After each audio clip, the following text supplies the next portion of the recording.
In my original pitch, I went into lots of detail about what would happen and when within my promo video, and after proposing it to a few members of my target audience, I realised that I'd forgotten to think about some of the important factors about my video. These included things like what makeup Hannah would wear, what clothes she'd wear, the exact scenes and locations that I'd use for shooting, and who I'd use for the young girl in the flashback scenes. I was keen to ensure that in my second proposal or planning attempt, I thought carefully about makeup, costumes, locations, and if I needed any extra actresses. I also figured I should decide exactly what a shot I would do at what point in the song. Next to the song lyrics, I wrote what shot I would use and what Hannah would be doing while she was singing that. I also created an animatic storyboard to make it seem more realistic. I showed the animatic storyboard to Hannah before we started filming so that she would get a better idea of what I wanted. Without my audience feedback on my first pitch, I wouldn't have thought about the extra things, so I'm glad I did it. I posted the first draft of my music video onto my Facebook and Twitter page. Tom mentioned that I should add Hannah's name and the title of the song at the beginning of the video because all music videos do nowadays, and he was right.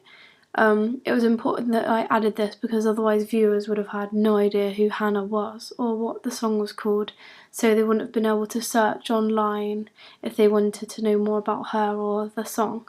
I wasn't sure whether to print Hannah's name or her album title on the CD cover of my digipack, so I asked my target audience on Twitter to give me their suggestions.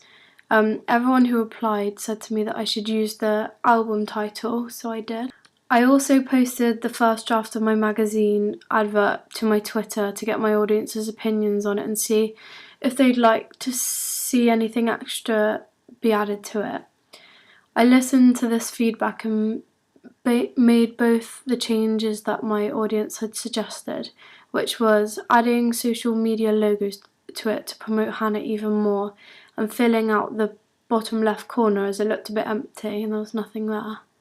After posting my final, what I thought was my final video and ancillary tasks, I posted some questions to give to my audience on Facebook to get their final responses.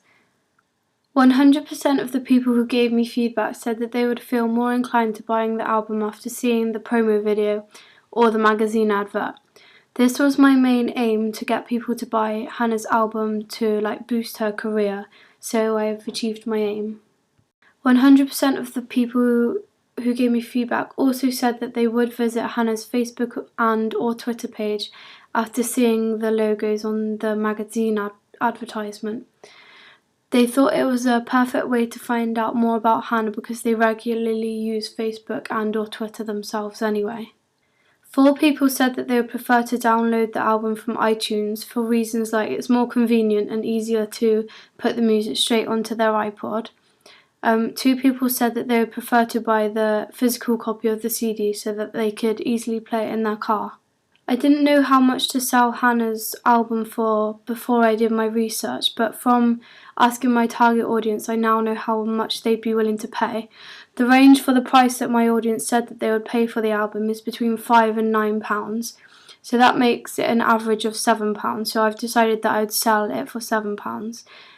It's only got 8 songs on it, and she's an upcoming artist, so I can't make the price too competitive as this is her first album anyway. 100% of the people who gave me feedback on my work said that I've addressed my target audience well. Reasons for this included having Hannah herself, who's 18 years old, which is my target audience, having her in the video so that they can feel like they're connecting with her. The baby pink colour on the magazine and the CD cover attracts female teenagers.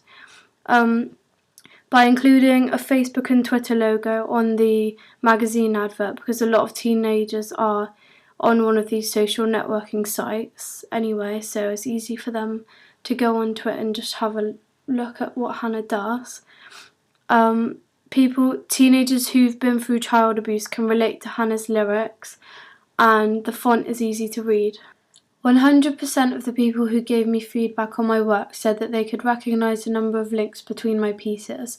These included the black and white images throughout all 3 of my pieces, which I used the black and white for.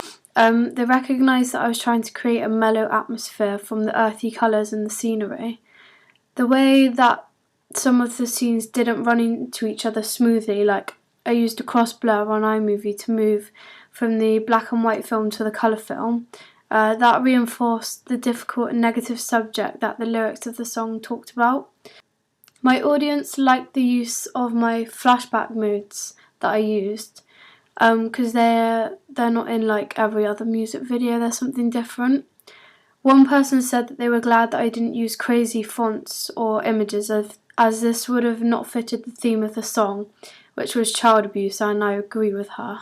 Overall, my target audience seemed very pleased with my promo video, digipack and magazine advert, and all of them said that they would be inclined to buying the music album after seeing the video or the advert. One person said that I should add the price of the CD to the back of the cover, which I then did because I knew the price that people would want to pay for it from my feedback. A male who gave me feedback said that he thought the pink colour was a little too feminine and that to attract more males to buy the album I should use a less feminine colour. I chose the colour pink because it represents Hannah's innocence, which supports the lyrics to her song Bigger Than Me. 2 people felt that the title to Hannah's album on the front cover of the digipack blended in a little too much with the background photo because it's black and white and it was white text. I chose to use the white font because it fits in well with the theme of the flashbacks in the promo video, and I didn't want to make the cover too colourful, as people may have got the impression that Bigger Than Me is about got loads of happy songs on it, because it doesn't. 2 people said that to make the CD cover stand out on a shop shelf, I could have added a little colour to the front cover, which I then did. I made the white text have a pink outline on it, just so it makes it stand out a bit more. I think it was very important that I listened to all my audience feedback, because without it then I could have produced something that they might not have liked, and there was no point in doing that already because they're my target audience and they're the ones who are going to be buying it. So